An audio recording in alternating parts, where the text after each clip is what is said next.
You're listening to the Entrepreneur to Author podcast, episode number 10. Welcome to the Entrepreneur to Author podcast, the podcast that brings you practical strategies for building authority and growing your business. And now, here's your host, Scott MacMillan. Well, what did you think of your manuscript? You finished reading the first draft, right? Cover to cover? Probably a couple of times. Was each chapter better than the previous one? Wouldn't change a word? Maybe. But if you're like me, like most authors, it felt rather clunky in places. Some parts dragged on, others felt light, trite, or just not quite right. Lots of great content there though, right? But it really needs some polish. That is perfect. Just how it should be at this stage. The ideas are there, the stories are there. It's complete. But it's rough around the edges. And some of it's just not working. So before we climb to the highest mountain and announce our book to the world, let's pause, reflect, reread. That's right, reread. And listen to that voice inside you that picked up on some wrinkles the first time you read through it. Let's go back through the manuscript and self-edit. Doesn't that sound like a terribly honest and sobering exercise? Yeah, it is. With your draft written, it's time to get real with yourself. The more you can refine and improve your book yourself, the more a professional editor will be able to help elevate it to the next level. And it will also make you a better writer. It's time to self-edit, to improve your own work. And I'll tell you how. I'm Scott MacMillan, and welcome to this edition of Entrepreneur to Author.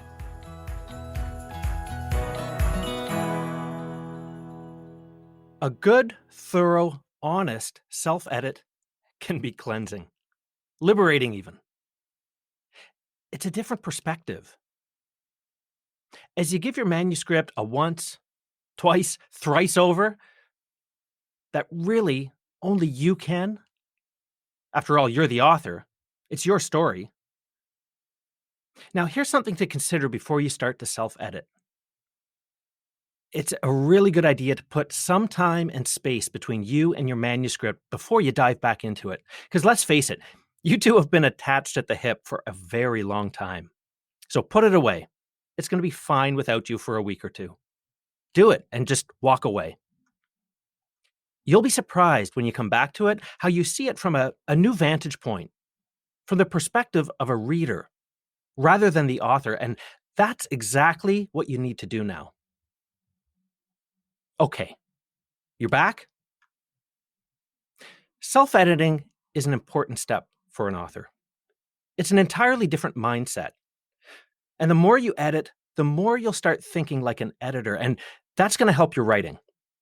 Now, don't worry, you're not expected to edit your book to perfection, to take it all the way across the finish line.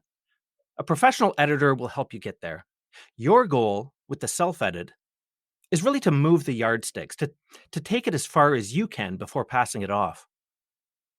And that ensures that your message and your ideas are as authentic as possible, as close as possible to how you intend them to be. And by doing that, you'll get far more value from the professional edit that's yet to come. In your self-edit, you'll go through your manuscript 3 times. First, at what I call the 50,000-foot level. And that means looking at your book's overall structure. The next is the 10,000-foot level, looking at the paragraph and sentence structure, and at things like voice and tone. And I'll come back to both of those. Then finally, at the ground level. This is where you look at the technical details of spelling, punctuation, grammar, and the like. Those are the 3 levels of self-editing: 50,000 foot, 10,000 foot, and ground level. So let's begin at the 50,000 foot level. Now, editing is often best done by printing off a hard copy and then reading through it offline. That allows you to get away from the screen and read it like your reader would, jotting handwritten notes in the margins. Now, at this level, you'll read through your manuscript, jotting notes about the big picture. Is it presented in the right order? Does it assume knowledge that the reader doesn't have, or does it cover certain topics in more detail than is needed? Is there content that doesn't fit? Or maybe you've repeated the same concepts in multiple places and need to strip some of that out. Your goal at this level of self-editing is to make sure the information in your book flows logically. So put yourself in your reader's shoes. Does the book progress logically? Can you follow along? More importantly, could your reader follow along? Make it as tight, crisp, and concise as you can. Remove any rambling and stick to the core of the message. Remember your central question? Well, eliminate anything that doesn't serve to answer it. Especially for nonfiction books, readers often value shorter books that deliver information clearly and concisely. Something else to consider is chapter length. Keep it within a consistent range. Just check the word count of every chapter and aim for between 25 and 5,500 words. And if you've grouped chapters into parts or sections, are they balanced? I'd aim for 3 to 5 chapters per part. And here's something to ask yourself at the 50,000 foot level. Is your content balanced? Consider the stories and supporting content you've included. Have you included enough supporting content to convince your reader of important or controversial points? That's important. It hammers home the points you're trying to make. Because balance is key, make sure the supporting content and stories are sprinkled throughout your book, rather than being heavy in some chapters and entirely absent in others. Now, once you've completed your read-through and handwritten your notes on the printed copy, open your electronic document and make the changes you think are needed.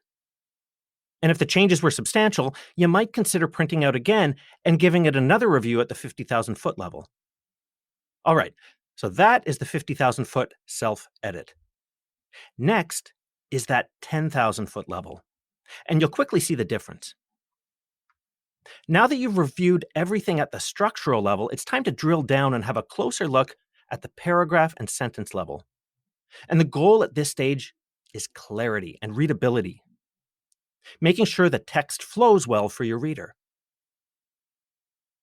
As you read through, continually ask yourself this question: am I saying this in the best way I could? And there are many ways to do this, and the first that I'll mention is to capture your voice. What does that mean? Well, listen, we all have a unique voice to our writing. You don't choose your voice, it chooses you, but you can refine it. Think about it this way. You know how when you hear somebody speak, you can often tell who it is without ever being told? Now, that's partly the sound of their voice, the timbre, but it's also the rhythm of their speech, the formality or informality of what they're saying, their vocabulary, and things like that, isn't it? Well, look, apart from the sound, it's the same with your writing. You have a style to your writing. That is your voice. One difference between professional authors and the rest of us is that they understand their voice, they hone it, and they maintain it consistently. The rest of us go in and out of it, and we don't really think about it, do we? But your voice is key for authenticity, and authenticity is vital when you're writing a nonfiction book. It's what helps you develop a connection with your reader. When that happens, the reader becomes invested not only in the material, but also in you. Now, something else to look for at the 10,000 foot level is try to use the active voice as much as possible. Okay, so there are 2 ways to write a sentence: in the active voice or the passive voice. In an active sentence, the subject is doing while the object is having something done to it. In the passive voice, those roles are reversed. Now, here's an example of a passive voice. The goal was scored by the youthful recruit. Now, while the recruit is the one doing something, scoring, the sentence is structured with the goal as the subject. So let's flip that around to active. The youthful forward scored the goal. Active versus passive. Active is more interesting, isn't it? More involved, more engaging. I also suggest at this 10,000-foot level to make sure that you're writing directly to your reader in the first person.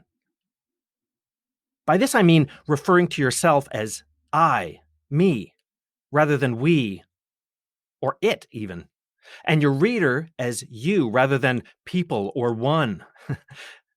For example, rather than it is suggested that people refrain from looking directly at the sun, sounds very clinical, doesn't it? Instead, say, I suggest that you refrain from looking directly at the sun. That's how you would talk to somebody if you were in a room with just them. You wouldn't refer to them as one. This really helps you connect with your reader. And it also amplifies your position as an expert. Okay, also look for awkward sentence structures. Long-winded or clunky sentences are really quite hard to read for a reader, and the meat of your message can get lost. People often try to make themselves sound smart or academic by using more words or more complicated words than they need to, but really that doesn't serve anyone. It doesn't serve you, and it doesn't serve your reader if they can't understand what you're saying. So just say it. Say it as clearly and simply as you can with as few words as possible. Here's another really helpful tip you can make use of. Begin each sentence with your main point. So instead of, according to a recent study, half of all students cram for exams the night before the test, put that main point first, like this. Half of all students cram for exams the night before the test, according to a recent study. According to a recent study isn't the main point. It's that half of all students cram. It's tidy, it's clear, and it works. Make your main point the hero. Similarly, try starting each paragraph with the main point. I remember a great speed reading tip I learned years ago. In a well-written book, you should get the core message by reading only the first sentence of each paragraph. And it's an impactful way to write. English, and many other languages, offers a lot of flexibility when it comes to sentence structure. Take advantage of those options.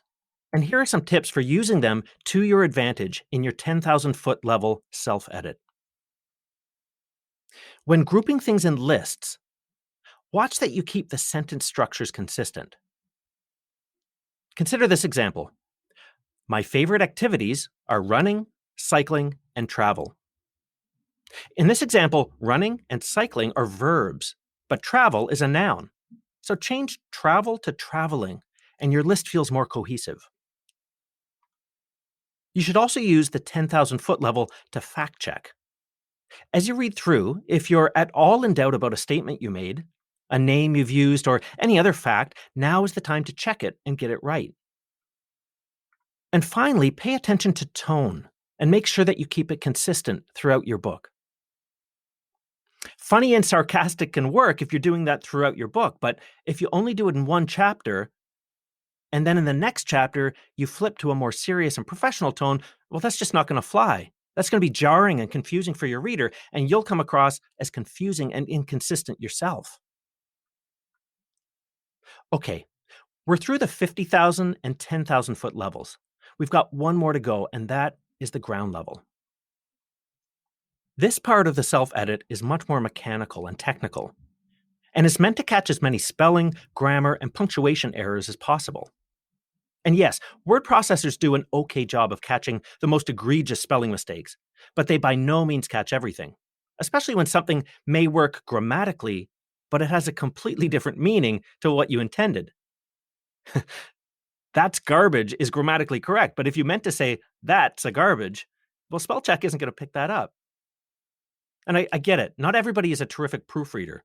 But most of us can catch most of these types of cringeworthy mistakes, things like obvious spelling errors, correctly spelled but incorrectly used words, Missing or incorrect punctuation, incomplete sentences, duplicate words, you get the idea. So proofread and catch as many of those mistakes as you can. The reality is, even popular books by big-name authors published by the big traditional publishers contain the odd typo, and each time you or somebody else proofreads, you'll reduce the chances of something slipping through. So there you have it, 3 levels of self-editing. 50,000-foot level, 10,000-foot level, and ground level self-edits. At this point, you should feel like you've taken things about as far as you can on your own.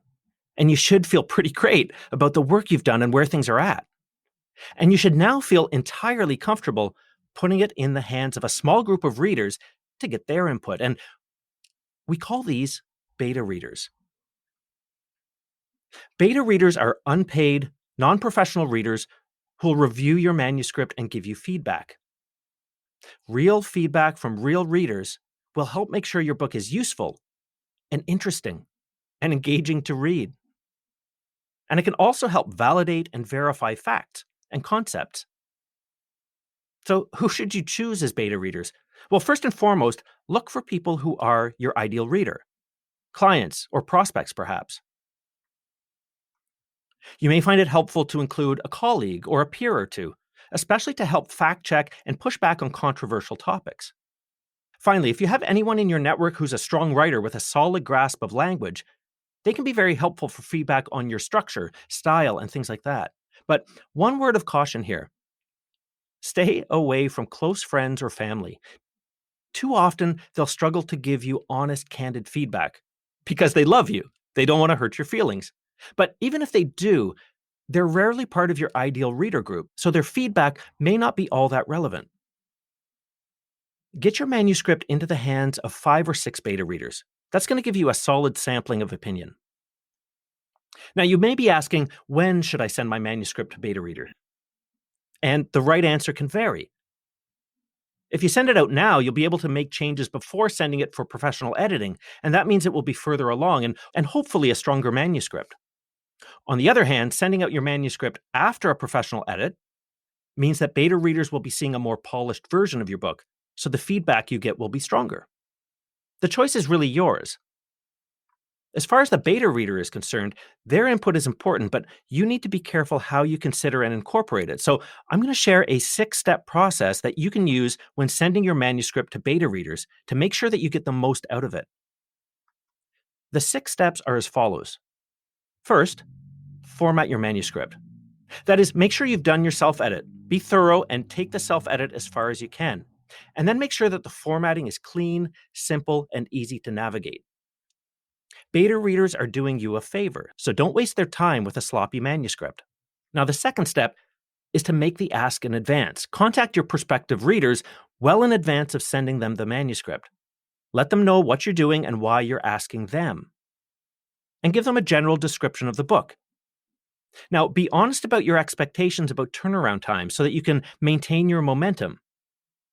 And make sure that they know that if they can't commit to meeting that deadline, that's perfectly okay. You'd rather know now than have it not come back and find out later. Thirdly, provide clear instructions. Once the beta reader agrees to take part, send them your manuscript with a personal note and remind them of that deadline. Mention specific areas where you'd really like to have some very clear feedback and ask them to be honest. This is important. They need to provide honest feedback. That's why you're doing this. Flattery does you no good right here. But also ask them to provide clear and actionable feedback rather than general criticisms, which are not helpful. Now, if possible, it's great to have them provide feedback as comments in a Word or Google Docs file. Not only is this easier to process later, but it avoids issues trying to make out someone's handwriting if it's not all that clear. And finally, remind beta readers that the manuscript is still a work in progress and to overlook any minor typos and things like that. Okay, next, you just wait for feedback. Be patient. Step away. Inhale. Exhale. Do it again and keep breathing. Then as the deadline approaches, maybe a week out, send the beta readers a little note. Thank them again and tell them how much help they're providing. and just give them a little reminder that you're expecting it back by the deadline. Now, when you finally get comments back from all your beta readers, the next step is to synthesize it and decide what to integrate. Now, don't take feedback personally. That can be hard, but the fact is, some of the feedback will be spot on, and some of it won't be. So take it all in stride. And remember, ultimately, you decide what to change. Just because a reader has an opinion, that doesn't mean it's correct. Now, if all readers are saying the same thing, weigh that more heavily, but at the end of the day, it's your book, so you have to make the call. And the last step, follow up. Be sure to respond with gratitude to each of your beta readers and follow up on any and all promises you made. Sign copies of your book. That makes a really nice gift. Okay, let's step back. When your manuscript is finally written and you're ready to test and self-edit, remember this.